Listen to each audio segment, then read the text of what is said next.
I am going to be talking tonight about caregivers and how to manage multiple roles.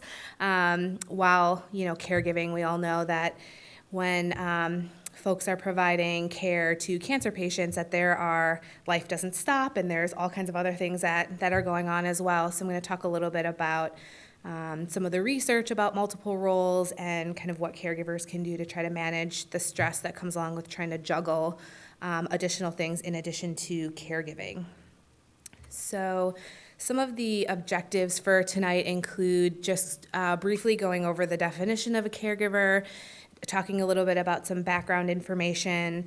We're going to talk a little bit about role strain, which is some of the terminology that's used in the literature right now when people are sort of juggling these multiple roles, and cover what the research is saying as of recently, and then talk a little bit about what folks can do to try to manage juggling these multiple roles.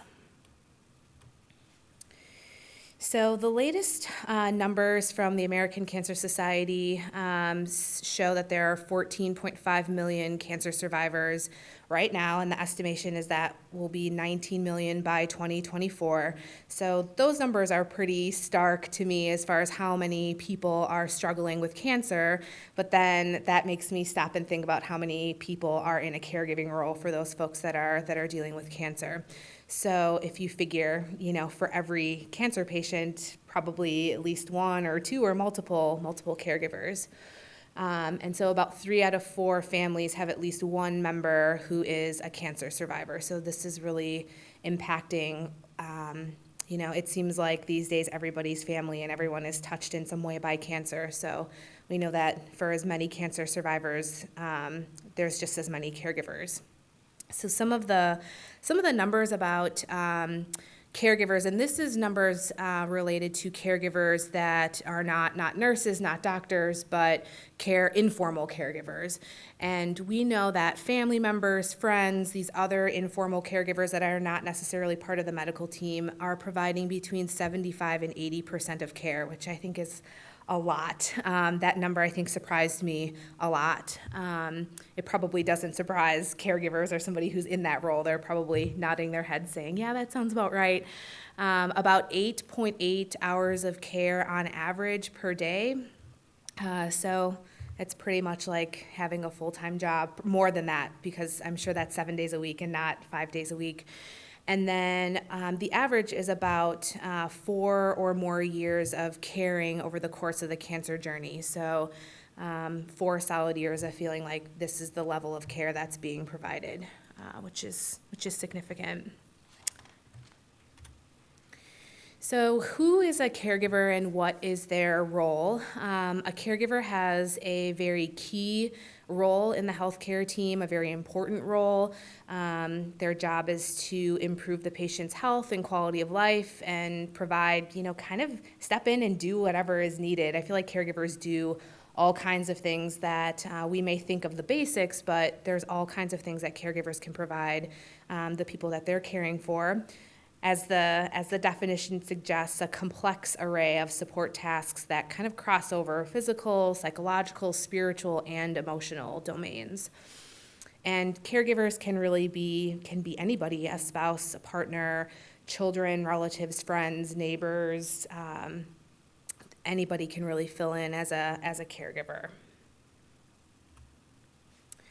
And the caregiver role, we know, sort of differs by stage of survivorship. So caregivers have different responsibilities and seem to take on different roles depending on where the patient is in their stage of survivorship. So, for example, at diagnosis, there may be more of a focus on helping the patient gather information about their disease, scheduling appointments, keeping track of things, dealing with the initial shock of a diagnosis and how that impacts a family, getting organized, all these things that sort of happen at initial diagnosis. And that role may change as the person goes through treatment, through maintenance, through a potential recurrence recurrence or progression of disease, where maybe there's more emotional support that's needed, not that there's not emotional support that's provided along the way. And then even in survivorship, I mean, after people are, shown to have no evidence of disease or in remission, I think the thought is, great, your cancer is gone, you're doing great, you can go right back to life as normal, but that is not the case. Caregivers are still very involved with care even after remission, and that may be just because cancer patients have a lot of lasting effects after treatment, whether that's cognitive changes or continued fatigue or physical limitations in some way, or even just, we know that the processing of the cancer experience sometimes doesn't happen until sort of after the fact. So patients will kind of be in go mode, in survivor mode, doing whatever their medical teams tell them to, fighting their cancer, and then it's sort of not until after they've gotten the clear that they stop and sort of take in everything that's happened. And so caregivers have some responsibilities and roles there, providing support anywhere along the trajectory, end of life, in palliative care. So caregivers are really managing a lot and different roles at different stages. So there are some ways in which cancer caregiving seems to differ from average, regular caregiving. And that one key difference is that being a caregiver for somebody who's coping with cancer is not always a desired role. It's not always anticipated either. So if you think about being a caregiver for children, for example, usually that's something that's desired, not always, but typically we think of providing for kids as being a desired role, something that you anticipate. Hopefully you have a solid 9 months of anticipating that caregiving role coming. And typically, when you're caring for children, for example, that's a role that's chosen, whereas when cancer pops up, it's not anticipated. It's not something that's chosen. There isn't a lot of notice. These things just happen and really shake people's lives to the core. So that can be a key difference in the role of a caregiver for somebody with cancer. In a survey of 1,000-ish caregivers, and this was a National Cancer Institute survey, 90% of caregivers reported not being knowledgeable about caregiving. So they really felt like they didn't even really know where to start. Like, this diagnosis is new to the cancer patient and to the family and caregivers, but caregiving is new to a lot of people too, as far as what is my role, what do I do, how do I take all of this on? So as I mentioned, there's a complexity to providing caregiver support to those struggling with cancer.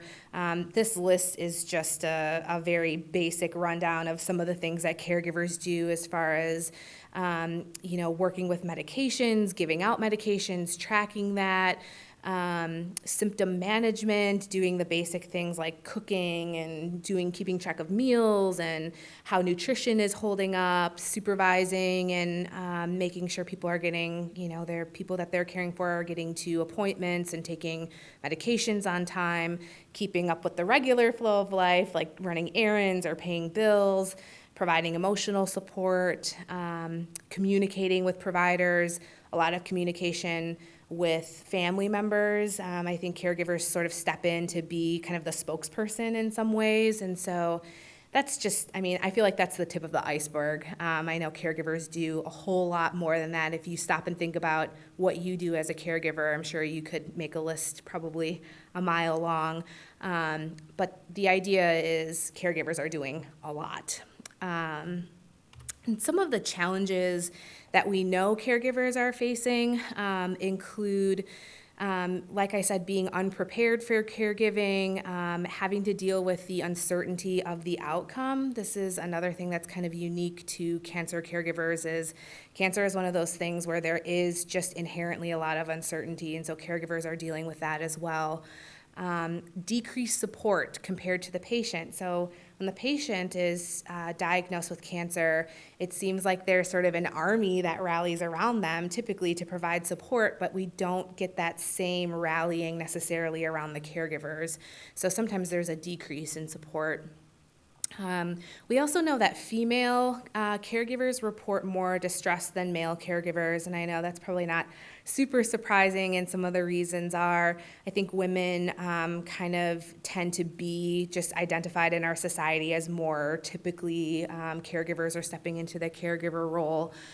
Sometimes it seems like women don't necessarily feel like they have a choice in their caregiving and are juggling multiple roles and are less likely to seek outside help. So those are some of the reasons why it seems like female caregivers, they do report more distress than men. And younger caregivers also report more distress and more depression. And we think that's probably because younger caregivers maybe have more demands. They may be just getting settled in a career and starting families and just having a lot on their plates. And there's also this developmental aspect where younger caregivers are out of sync with their peers. So it's, if you have I can think of a patient that I have right now, and her 20-year-old daughter is her primary caregiver, and she's trying to go to school and trying to figure out her own life and her trajectory, and her peers don't have anything like this type of stressor on their plate. So developmentally, it's kind of strange or maybe a little bit out of order for somebody young to be providing care for say, a parent or something like that. And of course, when you have younger caregivers, they haven't had a lot of practice in caregiving. So this caregiver, the 19-year-old, said, she was like, I haven't even figured out how to take care of myself yet, let alone take care of somebody else. So there's also not that life experience there either, which I think can contribute to why younger caregivers may struggle more. So just covering some of the rates of depression that are seen in caregivers and patients, the American Psychological Association shows that the general population has about a 12-month prevalence of 7%. So in any given year, about 7% of Americans are struggling with significant depression. I think that's interesting just compared to oncology in general, and that we do see higher numbers in an oncology population. But I think it's interesting that the rates of depression are even higher for the caregivers. So during oncology treatment, about 13% of patients report depression, and 21% of caregivers report depression. And when you look at more advanced cancers, 23% of patients are reporting depression, and almost 40% of caregivers are reporting depression. So these numbers are pretty stark in, I think, really showing that caregivers are struggling just as much, if not more in some cases, than the patients are.